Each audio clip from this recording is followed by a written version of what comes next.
Au nom du Père et du Fils et du Saint-Esprit. Amen. Le Seigneur soit avec vous. Esprit de Dieu, souffle de vie. Esprit de Dieu, souffle de feu. Esprit de Dieu, consolateur, tu nous sanctifies.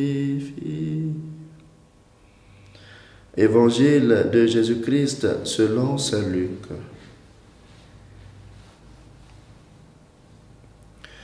L'an 15 du règne de l'empereur Tibère, Ponce Pilate était gouverneur de la Judée.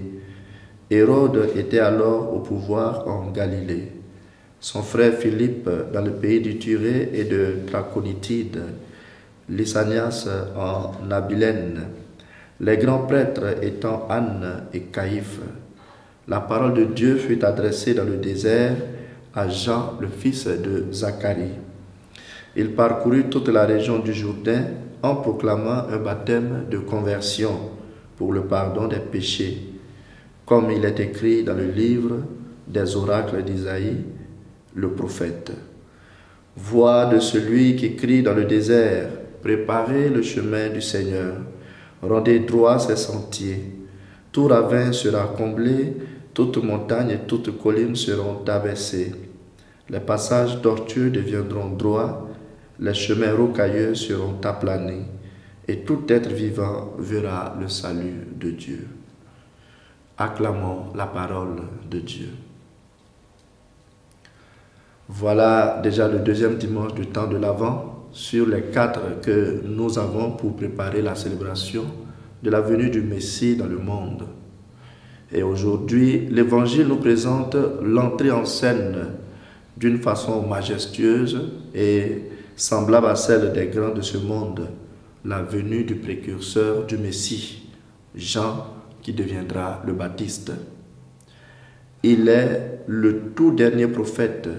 Il clame pour la dernière fois ce qu'il y a à faire pour recevoir le Messie, la conversion pour le pardon de nos péchés. C'est cette conversion qui est la préparation du chemin. Quand on attend d'éminents visiteurs chez nous, on range la maison, on la nettoie correctement, on arrange même la route qui mène chez nous pour faciliter l'arrivée des étrangers. Eh bien, c'est le moment, préparons nos chemins, aplanissons nos routes, réglons nos histoires, accordons le pardon à nos frères, oublions les rancunes et envies de vengeance, luttons contre nos penchants mauvais en réponse à la proclamation du précurseur Jean, afin que tout homme voie le salut de Dieu. Noël ne sera pas seulement une fête, mais elle sera l'aboutissement d'un nombre d'efforts consentis pour que Dieu trouve en nous une maison pour l'accueillir. Bonne célébration dominicale et que le Seigneur bénisse nos efforts de conversion. Au nom du Père et du Fils et du Saint-Esprit. Amen.